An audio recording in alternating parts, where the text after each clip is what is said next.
Welcome to studio in Telugu. Ambedkar Konaseema జిల్లా అమలాపురంలో food safety అధికారుల తనిఖీలు.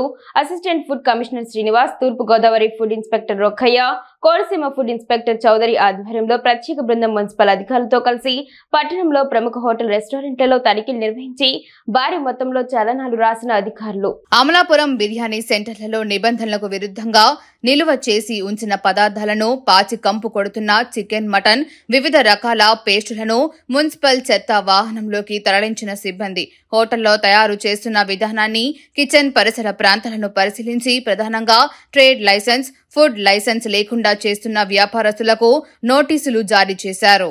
కోనసీమ జిల్లాలో జిల్లా కలెక్టర్ గారు మరియు కమిషనర్ గారి ఉత్తర్వుల మేరకు ఈ అమలాపురం పట్టణంలో ఉన్నటువంటి హోటల్స్ కానీ, స్వీట్ షాప్స్ కానీ, తినుబండారాల విషయంలో హైజీనిక్ కండిషన్స్ బాగాలేవని ప్రజల నుంచి ఫిర్యాదులు ఎక్కువసార్లు రావడం మీద ఈ concern food safety officer Srikanth Chowdary గారు, అట్లానే రాజమండ్రి నుంచి రొక్కయ్య గారు, కాకినాడ నుంచి సుబ్బారావు గారిని తీసుకొచ్చి ఈరోజు అమలాపురం పట్టణంలో ఉన్నటువంటి ఈ హోటల్స్, స్వీట్ షాపుల మీద హైజీనిక్ కండిషన్స్, ఆయిల్ వాడకాలు, అలానే ఆహార పదార్థాలను నిల్వ చేసి అమ్ముతున్నారా లేదా రంగులేసి అమ్ముతున్నారా, వీటన్నిటి మీద చర్యలు తీసుకునే నిమిత్తం ఈరోజు స్పెషల్ డ్రైవ్ కండక్ట్ చేయడం జరిగింది. దాంట్లో భాగంగానే ఈ వెజిటేరియన్ రెస్టారెంట్ కింద టిఫిన్ సెంటర్ పైన ఉన్నటువంటి భోజన హోటల్స్కి రావడం జరిగింది.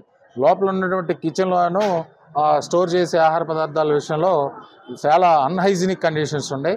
దీని మూలంగా ఈ శానిటరీ అసిస్టెంట్స్ వల్ల ఈ కమిషనర్ గారికి రిక్వెస్ట్ ఏంటంటే ఈ హోటల్ని మూసివేసి లోపల కిచెన్ని డెవలప్ చేసి అప్ టు మార్క్స్ వరకు రెడీ చేసిన తర్వాతే తెరవాలని చెప్పేసి సలహా, నోటీస్ కూడా ఇవ్వడం జరుగుతుంది.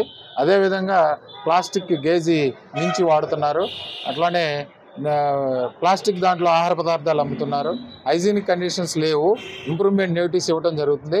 అదేవిధంగా బాండీలో పూరీలు వేసేటువంటి ఆయిల్ మీటర్ రీడింగ్ పెడితే మ్యాక్సిమం లిమిట్ కూడా దాటిపోయింది. 25 దాటితే రీడింగు మనం కేసు బుక్ చేస్తాం, కానీ ఇది 40 రీడింగ్ కూడా దాటిపోయింది, ఎక్సీడ్ అయిపోయింది.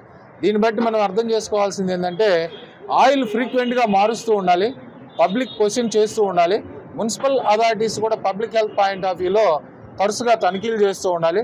ఎక్కడైనా అన్హైజీనిక్ కండిషన్స్ ఉంటే ఇమీడియట్లీ రెక్టిఫై చేసుకున్న తర్వాతే ఆ హోటల్స్ తెరిచేటట్టు చర్యలు తీసుకోవాలని కమిషనర్ గారికి కూడా సలహా ఇస్తాం జరుగుతుంది.